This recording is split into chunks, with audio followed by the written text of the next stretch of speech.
Dear student, आज के session में हम इंग्लिश ग्रामर का प्रैक्टिस सेट 17 पढ़ने वाले हैं। तो चलिए स्टार्ट करते हैं आज के इस सेशन को। फर्स्ट सेंटेंस हमारे पास दिया हुआ है, he is good filling the blanks English. अगर इस तरह के सेंटेंसेस आपको देखने को मिलते हैं पर जहाँ पर बात हो कि वह बहुत अच्छा है कुछ काम करने में, तो गुड के बाद हमेशा एट का प्रयोग होता है। तो यहाँ पर हो जाएगा एट, तो हम बोलेंगे ही इज गुड एट इंग्लिश, वह इंग्लिश बोलने में अच्छा है या फिर इंग्लिश में अच्छा है। नेक्स्ट सेंटेंस हमारे पास, we are going filling the blanks a match today. तो हमेशा ऐसे सेंटेंस में याद रखना है कि ये जो सेंटेंस है सब्जेक्ट वी है यहाँ पर, उसके बाद आर हेल्पिंग वर्ब है और गो के साथ आईएनजी लगा हुआ है, यानी कि प्रेजेंट कॉन्टिन्यूस का सेंटेंस है। तो प्रेजेंट कॉन्टिन्यूस के सेंटेंस में जब हमारे पास जो एक्शन है यानी कि वर्ब है, तो वर्ब में आईएनजी लगा हुआ है, तो इसके बाद अगर दूसरा कोई वर्ब आता है तो हमेशा टू के साथ वह प्लस होता है। इस ट्रिक के माध्यम से आपको याद रखना है कि उसे टू के साथ हम लिखते हैं। तो इसे हम लिखेंगे टू प्ले।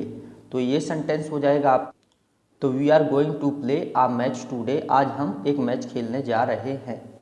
यह एक जीरेंट फॉर्म है और हमेशा इसमें वर्ब टू के साथ जुड़ जाती है। नेक्स्ट सेंटेंस है हमारे पास, please wait here filling the blanks I return. तो इस पर हमारे पास ऑप्शन है व्हेन, एज, टिल, सिंस। तो यहाँ पर दिया है प्लीज वेट हेयर, कृपया करके इंतज़ार करिए, यहीं पर इंतज़ार करिए। आई रिटर्न यानी कि जब तक मैं आ ना जाऊँ, तो यहाँ पर टिल रहेगा, टिल आई रिटर्न। यहाँ पर व्हेन, एज या सिंस का यूज बिल्कुल नहीं होगा। Please wait here till I return, जब तक मैं आ नहीं जाता तब तक इंतजार करिए। नेक्स्ट सेंटेंस है हमारे पास, filling the blanks, it was getting late they spend for a taxi car. Late होने से अच्छा ये है कि वो टैक्सी कार पर हम स्पेंड कर दें ताकि हम लेट ना हों। नेक्स्ट सेंटेंस है हमारे पास, mother filling the blanks not buy vegetables from this hawker. Do या डच किसका यूज करेंगे, तो याद रखिए मदर एक सिंगुलर सब्जेक्ट है और सिंगुलर सब्जेक्ट के साथ हमेशा डच का प्रयोग होता है। ये नेगेटिव सेंटेंस है प्रेजेंट इन्फिनिट का, तो डू नॉट और डज नॉट का प्रयोग होता है। तो मदर एक सिंगुलर सब्जेक्ट हो जाता है, तो मदर के साथ डज नॉट का प्रयोग करेंगे। तो mother does not buy vegetables from this hawker. Next sentence है, the plate was filling the blanks by the maid servant.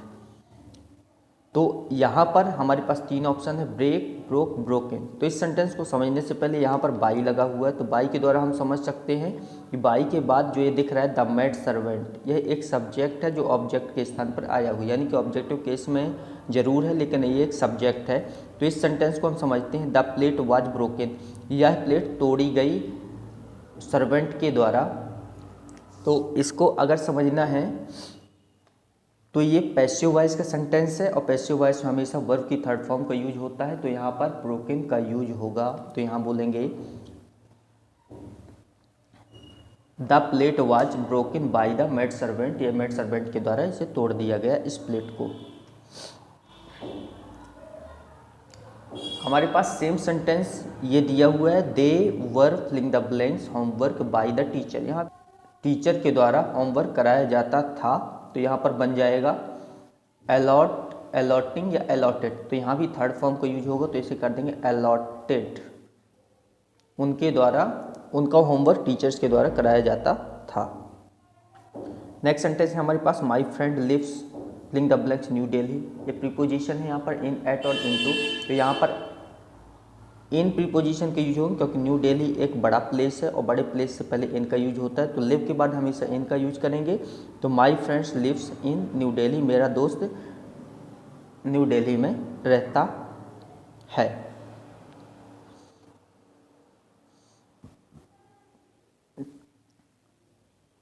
Sentence number 9 दिया हुआ है कि I have filling the blanks friends.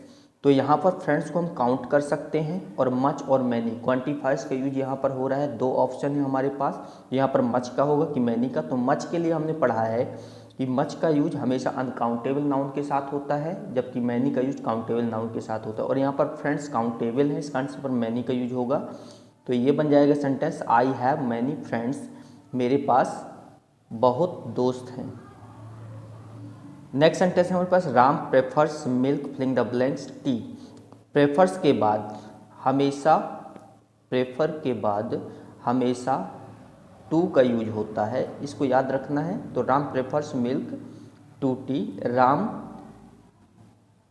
Milk को प्रेफर करता है टी की अपेक्षा। प्रेफर का मतलब यहाँ पर होता है अपेक्षा, यानी उसे मिल्क अच्छा लगता है, टी की अपेक्षा उसे मिल्क अच्छा लगता है। इसका मतलब ये है कि राम को टी की अपेक्षा मिल्क अच्छा लगता है।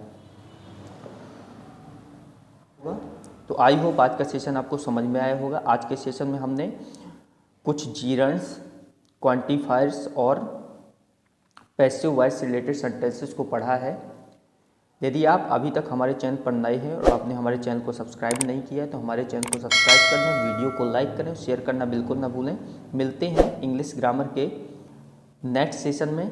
तब तक के लिए जय हिंद, जय भारत।